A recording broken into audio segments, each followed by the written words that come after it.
چې د کاسرې د ګټې نه دی د خټو ډکې خپې په ما چاپي کوي نه د کاسرې د ګټې نه دی د خټو ډکې خپې په ما چاپي کوي نه او ته په توده پلستر کې پروت دی په ما د ژمي چنې لارې جوړوي نه ډېره زیاته مننه د علامه محمد صدیق صاحب د احمدزی ګروپ د تحبیه د یوت پارلیمنټ چې څومره همکاران دي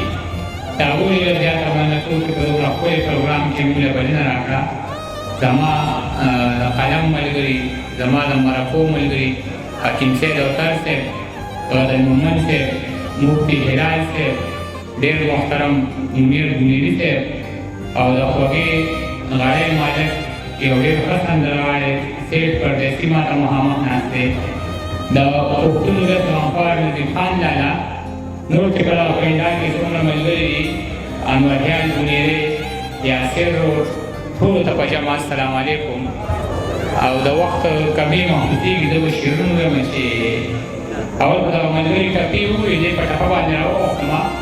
زه به ورته منیر بنیري صاحب د پښتو یوه ټپه ډالۍ کړم چې د کاسرې د ګټې نه دی د خټو ډکې خپې په ما چاپي کوي نه د کاسرې د ګټې نه دی د خټو ډکې خپې په ما چاپي کوي نه او ته په توده پلستر کې پروت دی په ما د ژمي چنې لارې جوړوي نه او څو شعرونه چې ښایستونه یې په لار خپو پسې ګرځي سپرلي هم زما د یار خپو پسې ګرځي ښایستونه یې په لار خپو پسې ګرځي سپرلي هم زما د یار خپو پسې ګرځي د دې دور د حاکم نه انصاف غواړي یو سړی دلته د مار خپو پسې ګرځي د دې دور د حاکم نه انصاف غواړي یو سړی دلته د مار خپو پسې ګرځي د ماکه کې تنا دوه ځایه شوې یوه پېغله د پلار خپو پسې ګرځي د ماکه کې تنا دوه ځایه شوې یوه پېغله ده د پلار خپو پسې ګرځي یو سړي ته مې له زړه نه دعا کړې مړه اوس مې هر بیمار خپو پسې ګرځي یو سړي ته مې له زړه نه دعا کړې مړه اوس مې هر بیمار خپو پسې ګرځي د قرضونو پیمانه یې پوره شوې څوک عجیز د دوکاندار خپو پسې ګرځي او ډز که په ده که په هغه او که په تا کېږي جنګ که د هر چا وي تاوان پکې زما کېږي ډز که په ده که په هغه او که په تا کېږي جنګ که د هر چا وي تاوان پکې زما کېږي نه په سلګو کېږي اشنا نه په ژړا کېږي ژوند چې بېیاره شي نو صرف په سودا کېږي ما سره دا خبره څوک منې لاس اوچت کې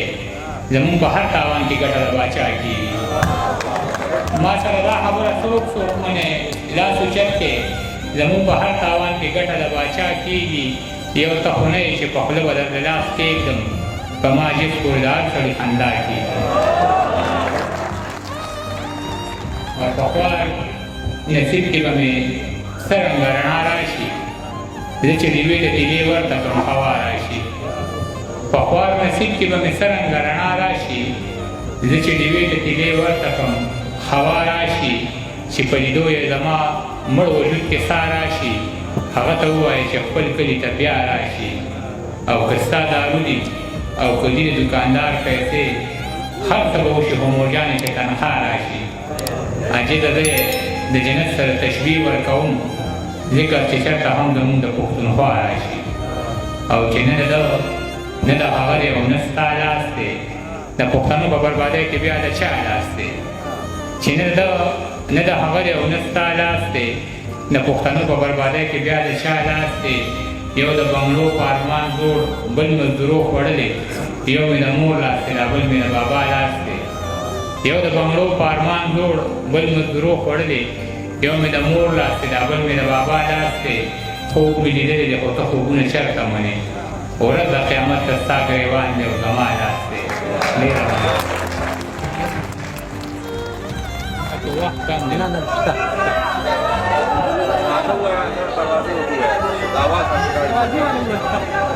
دا خو درمان نه دا شعرونه دي چې دروازې سره ترغاړې دروازې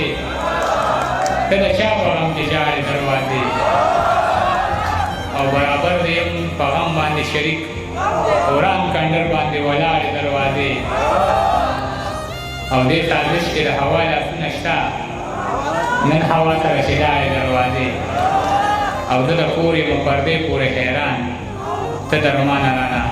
غواړې دروازې او مولاني صاحب د غننه غوښتنه وکړه زه چې زلمی وم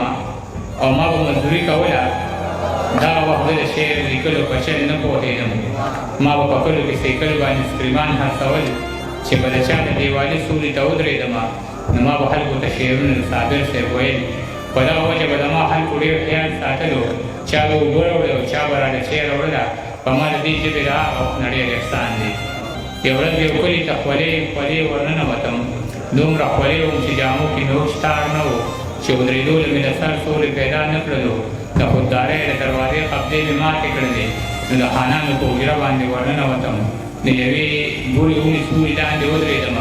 یو دروند سړي د برنډې نه دا اواز راکړو راځه زلمیه کټ ته کښېنه لږه ساه تمه کړه